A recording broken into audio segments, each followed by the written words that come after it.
So I wanted to do a video here that I find to be extremely pressing, extremely important, because I simply don't know how many more videos I'm going to be able to post and whether or not. So my cell service is done today. And,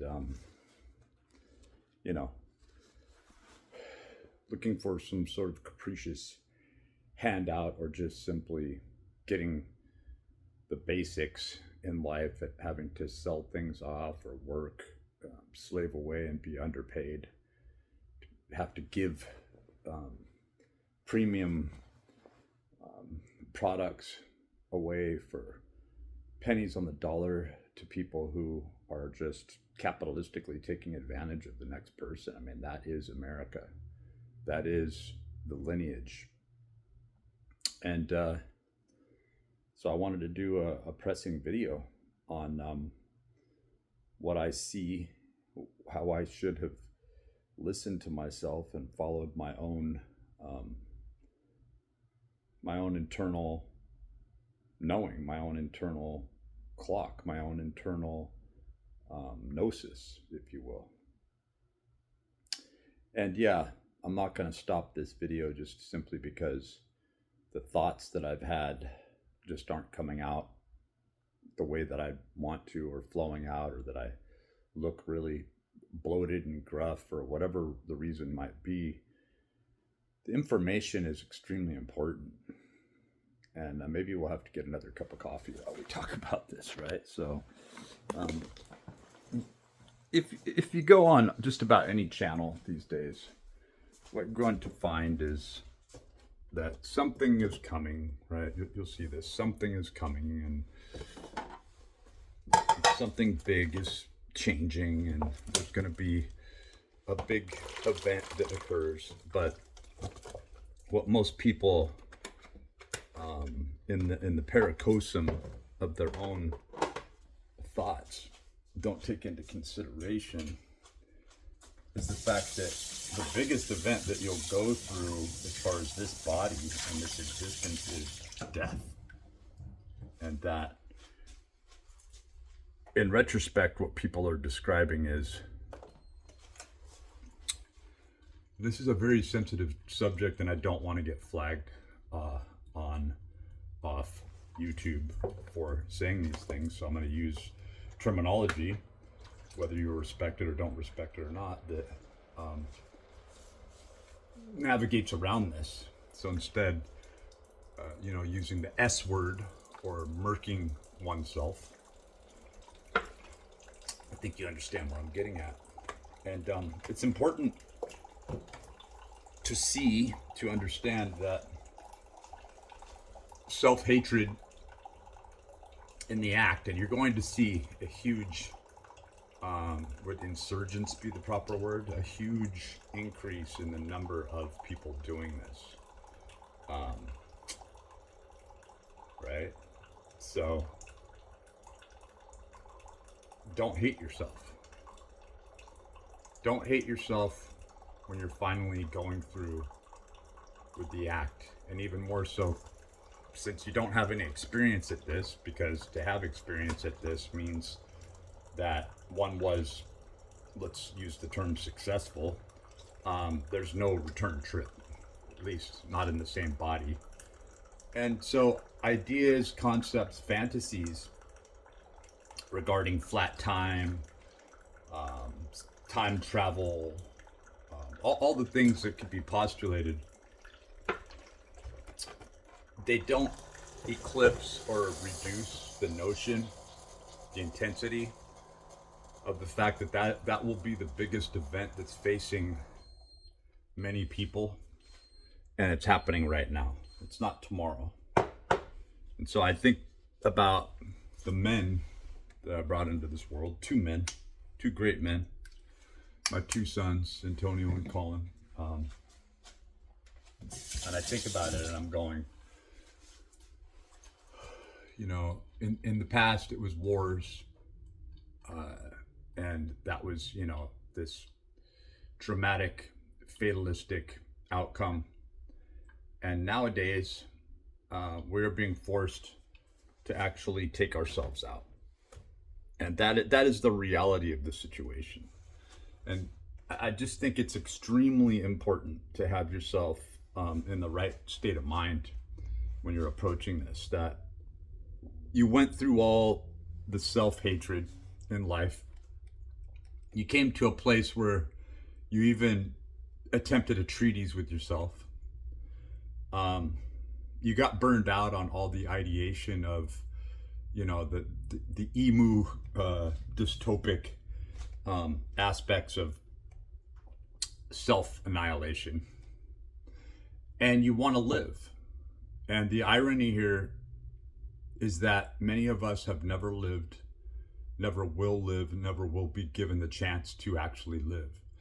It is the selfish, self-consumed people that are essentially very surface, very superficial, despite whether or not they act like they are complex or multifarious in their thoughts and details, right? They are people, you have to admit, that have supplicated from the beginning to really capitulated to the notion of, well, I have to take things in stride because I have to think about myself. I have to think about my life. I have to think about preservation. And so conceptually, there's people who are coming to a precipice or a cathartic junction point. And we, at the end of the day, the emotions are gone. The will is there. And you see what the world is trying to make you into, what it insists that you are. And there's no way that you can conceivably or inconceivably or in any other way exist where you're being portrayed and forced to be something that you inherently know you're not. Spiritually, mentally, physically, you're just not allowed to develop. And this is existent in more places than you think. More places than you'd be comfortable even knowing. Am I going to say it's the majority of people? No, I don't know. I don't know anything. But what I do know is the place that I've come to where, no, I haven't ceased to live. No, I haven't, in the end here, if there is ever is an end, come to a final moment where I just hate myself. I hate the falsity. I hate the position that I've been put in. And I hate the fact that right now I have to actually make a video saying, look, sons, look, people of Earth, look, people stuck in this dimension, whatever that may mean at the time. And I'm talking to the real people, is that you may, and you will, I think that it's inevitable. So there's this idea that some capricious moment's going to come where this three-eye atlas, I mean, there's always something. It's going to come and there's going to be a revolution and, everybody's going to be singing Kumbaya and they're going to have to come to Jesus moment and face the truth. But the truth is that people are dying every single day. Atrocities are being committed all the time. It's always been this way. And to come to a point where you say, oh, this is always going to happen, we don't know that. We don't even know how real this is. We don't know if we're not stuck in some little tiny petri dish and we think that we're experiencing something like space because we just can't see it. There's a completely different aspect to the light spectrum that just eclipses our ability to actually see the massiveness, the extent of reality of the situation, right? I'm not talking about a cargo cult, but maybe there's a little bit of that involved. But the truth, and I've been right more often than I feel comfortable saying, and the inevitable has come to a head where, and you will just like I am, and I think the vast majority of people, real people, going through real scenarios, real situations, really searching, right? Really going to the ends of themselves. Well, or trying to find the ends of themselves, trying to find the edge of reality and existence, right? Or whether or not that is just notional, right? Or technical. So, murking oneself is the inevitable. How are we going to do that without hating ourselves? How are we going to do that while still maintaining that we want to live, we demand to live, but that the moment has come, right? And maybe this is a situation, a culmination, an inevitable truth that so-called, anthropological humanity always faces. Who knows? We're not given enough information. All the information is clouded. There's so many games. It's so obscure. People working against each other. We working against ourselves. But the moment that everyone's talking about, where they're kind of looking at Three-Eye Atlas, or they're looking at a Muamua, or they're looking at some prophecy, or this or that or this, and it's like that prophecy, that moment in your life, is the frailty and the fragility of that heart beating in your chest, of those rate propagating signals traveling through your nervous system, those 9 layers of the human body, that this life in a corporeal sense, a temporal sense, is going to come to a close, and nobody's going to give you a unique or special pill. Maybe tomorrow they will. Maybe that's where this is all going. Is the fact that we have to come to a place where we decide on our own, when we go, how we go,